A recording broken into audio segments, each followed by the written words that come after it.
I guess it would be funding those hobbies. Can I give you an example? Yeah. My niece, who's 41, her name's Allison. She has decided that she is going to get into vinyl records.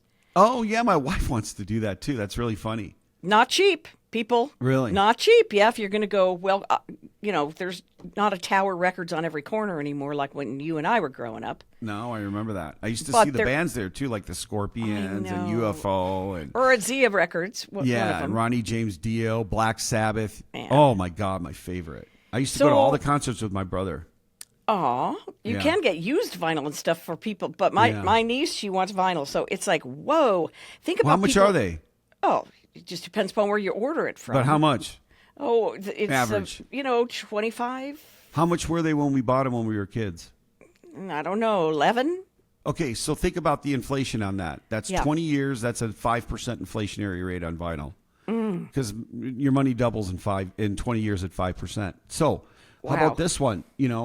You talk about the go-go years. I always say that. Remember, I always said the go-go years are 60 to 70, the slow-go years are 70 to 80, and the no-go years are 80 to 90.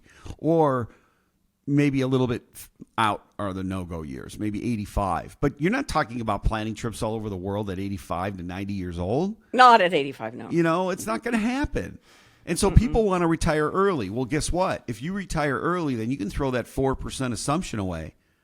Because that 4% rule is not going to work if you retire at age 55. It won't. Because your life expectancy is 92. So the insurance companies know how this stuff works. That's how they sell annuities. So when you hear about all these high income benefits you get from annuities, that's because they understand how people are going to live. And one of the interesting things that I learned when I went to my seminar, and it made sense to me, is that the insurance company is never on the hook for a death benefit with these index annuities. See, what happens is there's two parts to an annuity contract. There's the living benefit, which is the insured part, which is called the guaranteed income benefit. And then there's the actual cash value, the money that you invest in the investment. And the investment has zero risk of losing money. But in order to guarantee income and growth in some insured growth part to it, they charge between 1% to 2% for that. And in variable annuities, they charge for sub-account expenses. So a lot of variable annuities are frowned on now because the expenses are north of 3 or 4%.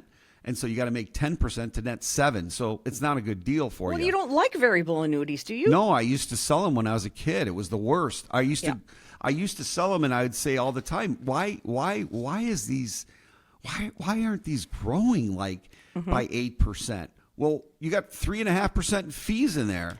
And the mutual funds are expensive. Within the fund, they're called separate accounts, and those separate accounts have expenses of north of 80 basis, 90 basis points. So by the time you're done, you're close to 4% before you make a penny. And I was wondering why I wasn't making that much money.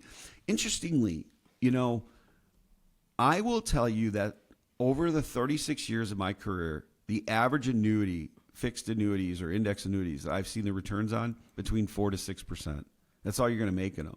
And that's to some people is not an attractive rate of return. So you really have to be selective as a consumer as to what your expectations are. And a really good advisor will understand setting the expectations of what you probably will receive. Well, you're guaranteed to make 0, but if you're charging 1% to guarantee growth and income in the living benefit, that 0% is actually negative 1%. So you got to make better than 1% to keep it even.